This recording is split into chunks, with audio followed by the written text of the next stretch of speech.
de la masacre de Cromañón está libre. Pero ahora, en la segunda hora, con Jenny Di Serio, con los invitados que tenemos en el estudio, con Carlos Díez, con Enrique Russo también, con Martín Carlucho, con la doctora Karina Ir, vamos a meternos, y a vos, que por ahí te perdés con tantos nombres, con tanta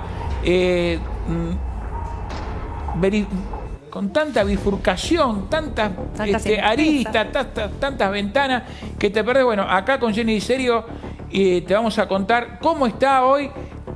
Son dos causas que involucran a la gente de la AFA, Jenny. Exactamente, está por un lado. O tres. En realidad son tres, pero hay una que fue una denuncia que hizo Bullrich a la Conmebol, que ya es distinto en cuanto a la Comisión de Ética. Pero después no nos olvidemos que está, por un lado, la que están llevando por ejemplo, la estancia de Pilar. ¿Sí? Es puntualmente por eso, que es lo que se descubre y demás.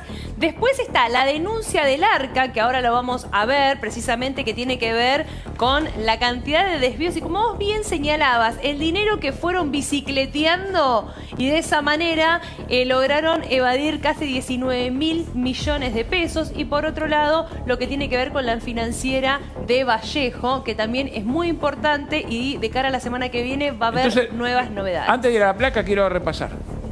Causa 1, la que tiene Luis Armela. Exacto. Con la fiscal Cecilia Incardona, juez federal de Loma de Zamora, fiscal federal de Loma de Zamora, contra Surfinanzas. Surfinanzas vinculada con Claudio Chiquitapia, presidente de la AFA, donde se hicieron casi 35 o 40 allanamientos.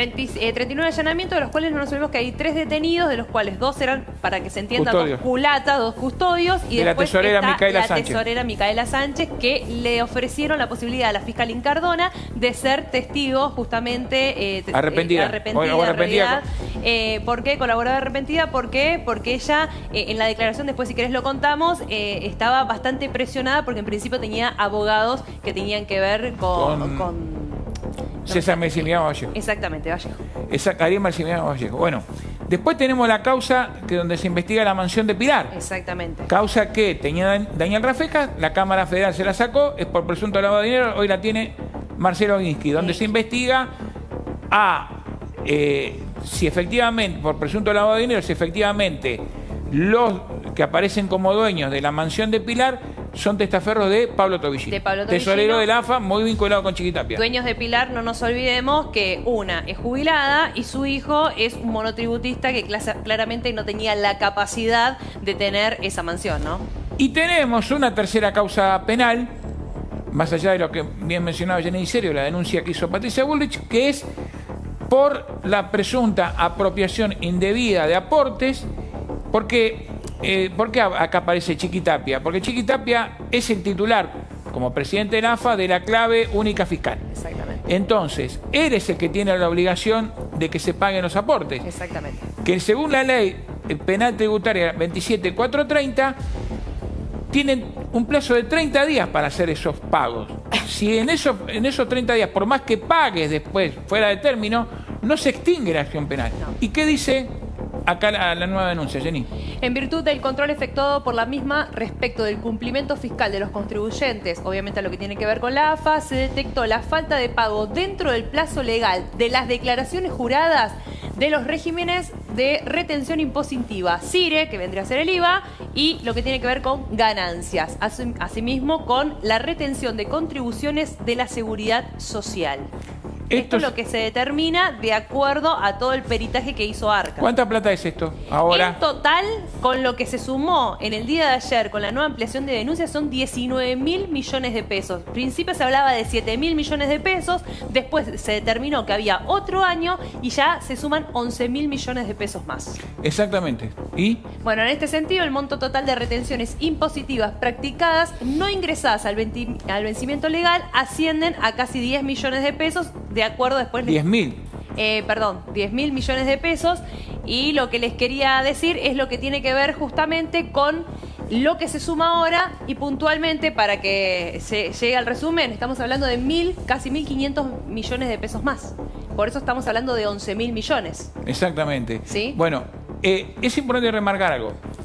¿Qué dice la denuncia del ARCA, Jenny? Que Chiquitapia se habría financiado. Claro. A ver, cuando vos tenés plata en una empresa, después se lo vamos a preguntar a los abogados acá, y tenés que hacer los aportes y no los haces en término, es porque sabiendo que tenés que pagar, por eso el dolo. Esa plata, ¿para qué la usaste? Supuestamente él la puso a trabajar en la timba financiera, como decías vos, eso, la bicicleta. Sí. Exactamente, Jenny. ¿Y con eso qué? Ganó plata. Pero ganó plata a costa ¿qué? ¿A costa de qué? De cometer un delito, que es esta supuesta apropiación indebida de aportes. Ahí hablaba de aporte para la seguridad social, Jenny. Es la plata que a vos te corresponde por o sea, que el día de mañana va a formar parte de tu jubilación. Por eso, ellos hablaban en un momento de los trabajadores, por ellos son agentes de retención, la cantidad le dan de comer y demás, cuando estuvo la denuncia por parte de Patricia Bullrich, recordemos, al Consejo de Ética de Conmebol, y después, la verdad, te importan tanto los trabajadores, pero no le pagan la seguridad social. Así que lo que dicen es, claro, sacó, entonces ahora se entiende, eventualmente, cómo o de dónde habría salido el dinero para que Chiqui Tapia costé estos viajes. El otro día escuchaba a alguien acá, a nuestro compañero Nicolás Pizzi también, hablar de que el Chiqui Tapia viajó a Angola, sí, y después se fue con el seleccionado. Y el avión privado con el que fue a Angola lo siguió, vacío. Sí, y que consiguió las imágenes, Nico Pizzi, realmente de ese avión y demás. Es realmente increíble. Es ostentoso.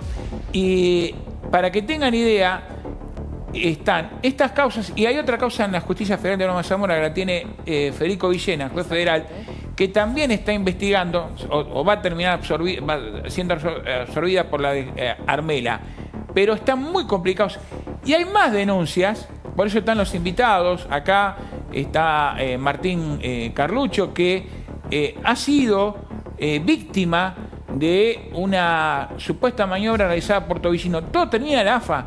Todo termina en Mauro Javier Paz.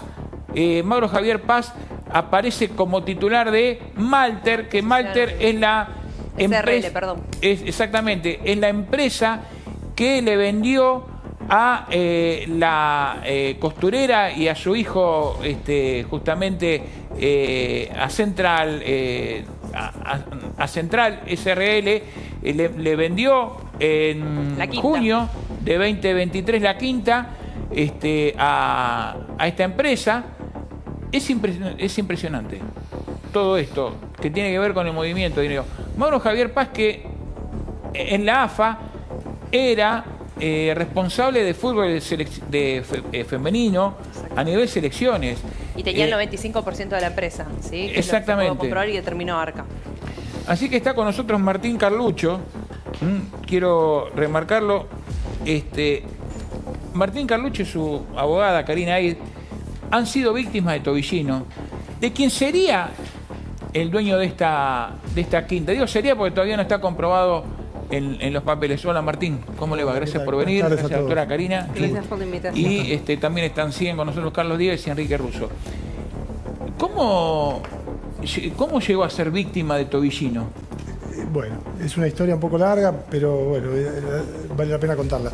En el año 95, con mi papá adquirimos un campo, una posesión de un campo en Santiago del Estero, en la zona denominada El Desierto.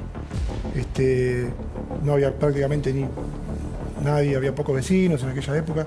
Bueno, adquirimos los derechos posesorios, nos entregan el campo y empezamos a trabajar, a invertir, ¿no? Sí. Bueno, ningún problema.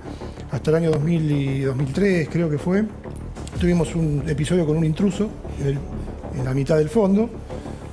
Se resolvió con un interdicto que ganamos de retener la posesión. Ganamos ese juicio y se fue esta persona. ¿Esto cuándo fue? ¿En 2003? En 2003. Se retiró la persona. Bueno, después en el 2008 hace como unos intentos de volver a ingresar, pero ya era con el respaldo de esta mafia, esta gente. ¿El Mocase? No, Mocase no. Hay la gente de Tobillino. Ajá. O sea, ¿usted acusa directamente a Tobillino? Los valijeros, como le dicen. ¿Usted acusa directamente a Tobillino? Bueno, claro, obvio. Si a Tobillino, o a Horacio Pato, que es el abogado de él, si yo estuve con él reunido. ¿Usted dice que gente Tobillino directamente o gente de Tobillino le han usurpado el campo a usted? Exactamente. Bueno, ellos operan de la siguiente forma. Ellos mandan un intruso para generar un conflicto judicial y por supuesto después ellos lo ganan, porque ellos manejan la justicia en Santiago del Estero. Entonces a uno le quitan los derechos y después le quitan el campo. Es así. ¿Cómo fue ese proceso? Les cuento, bueno, en 2008 este intruso vuelve a querer ingresar y se genera otro expediente que lo iniciamos nosotros, el 3694-99 creo que es, con nuestro abogado que era en aquel entonces, el doctor Utrera, y empezó a marchar ese interdicto. Al mismo tiempo, en el año 2010, esta banda aparecen y se meten en el campo del vecino, armados, una camioneta con gente armada, se meten, lo echan a la calle, al cuidador, y toman el campo por la fuerza. Bueno, nosotros, era nuevo en esa zona, una zona tranquila, no pasaba nada. Apareció este lío, lo echaron al dueño, y bueno, y después esta gente empezó a venir al campo nuestro, ahí los conocimos, y la sorpresa que nos llevamos que eran presos. ¿Eran presos? Presos. ¿Gente que tenía esta presa? Sí, dicho por ellos mismos. Bueno, después esto se hizo de público conocimiento. Uno estaba en la Fiscalía de Santiago del Estero, bueno, apareció ahí. Nosotros, la verdad, asustados, porque estamos en el medio... ¿Y Tobillino cómo? Claro.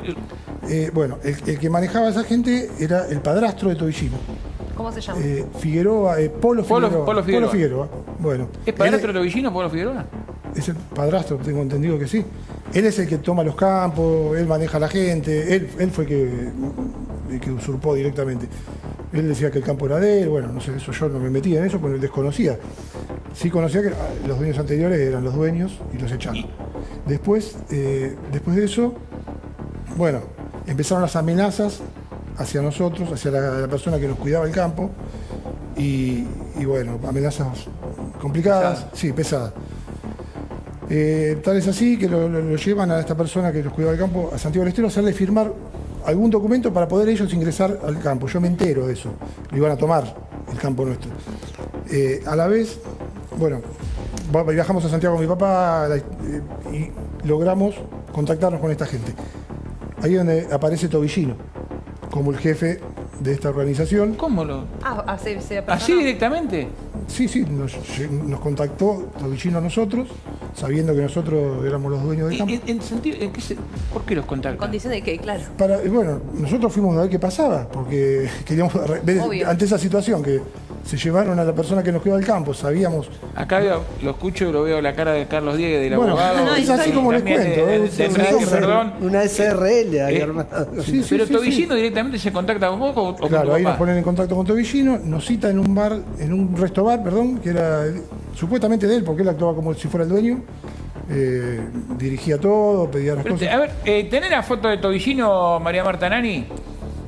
Poneme... Sí, para la gente identifique cuando hablamos de Tobillino. Claro, porque está hablando de... Sé bien quién es Tobillino. pero a ver, usted dice que el señor que está al lado de Chiqui Tapia acá, señor es el que manejaba ese grupo de personas que le tomaba el campo. Exactamente, sí. Y él es el que lo cita. Claro, él nos cita en ese bar. Es un restaurante, que todavía debe estar. No sé si, ¿sabes, Gustavo, que no es nuevo esto? Hay muchas organizaciones, han habido también. Sí, pero estamos hablando de alguien que es el tesorero de la AFA. Es la mano derecha de Claudio.